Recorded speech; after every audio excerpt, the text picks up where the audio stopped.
What is up, Ninja Nation? Welcome back to another Pitching Ninja's Filthiest Pitches of the Day. Make sure to hit subscribe so you don't miss the latest, because we'll be doing this every day. And also, after this video, head over to pitchingninja.com. We have new performance gear that's pretty sweet. But now, on to the pitches. We're going to start with Dylan Cease. If you pick Dylan Cease to win this year's Cy Young Award, well, I wouldn't argue with you. Cease had 8 Ks in 5 innings with wicked sliders and his upper 90s fastball. And here's an overlay pairing an elevated fastball and a slider, and you can see why he's so tough to hit. Casey Mize didn't have as good an outing as Cease, but check out this splitter. That is filthy. I also really like Logan Gilbert's stuff of the Mariners. And here's a changeup and slider. They're both kind of nasty. He had 7 Ks in 5 innings.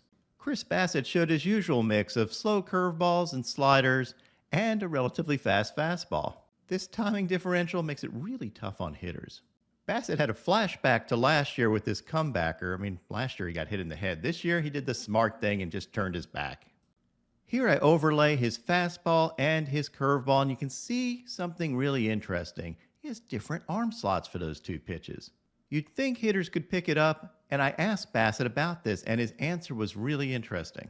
My true 12-6 curveball, my arm slot's high for that, so I try to 4 or 5 times a game throw a fastball higher arm slot, and then my slider, that's the bigger one, my arm slot's definitely lower, so I try to throw 5 or 6 four seams from low slot. Kyle Gibson had 10 Ks in 7 innings, and what really impressed me about Gibson was his changeup.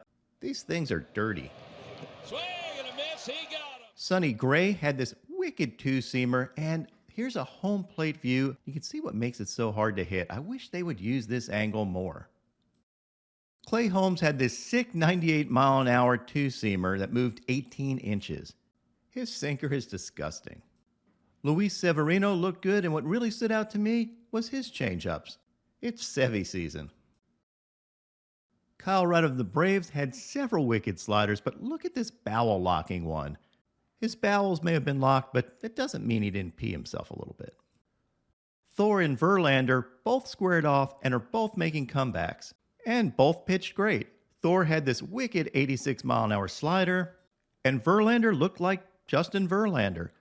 He had 7 Ks in 5 innings and K'd Ohtani 3 times. The last one on a painted fastball. Look at Ohtani's reaction. Cue the Titanic music.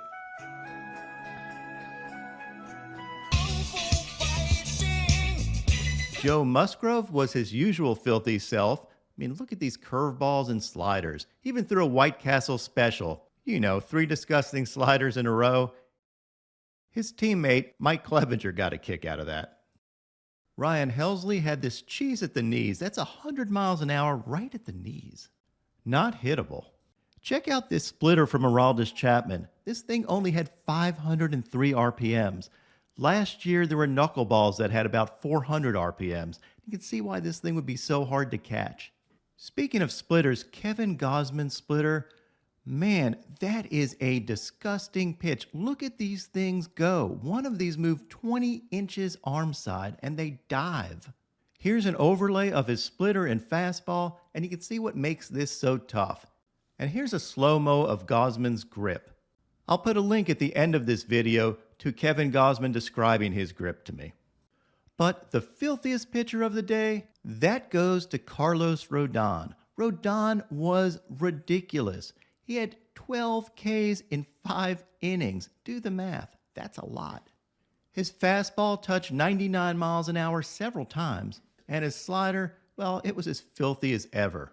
Rodon also showed why he's often referred to as the left-handed Derek Jeter. Okay, he's really never referred to as that, but it's still a great play. And here's an overlay of Rodon's fastball and slider, and you can see he also has 2 different arm slots. That doesn't stop him from dominating hitters. Lastly, I'd be remiss if I did not mention that Roki Sasaki threw a 19-strikeout perfect game in Japan yesterday. He had 13 strikeouts in a row and hit 102 miles an hour, and the dude is only 20 years old. So a big congrats to Sasaki, and he has a huge career ahead of him.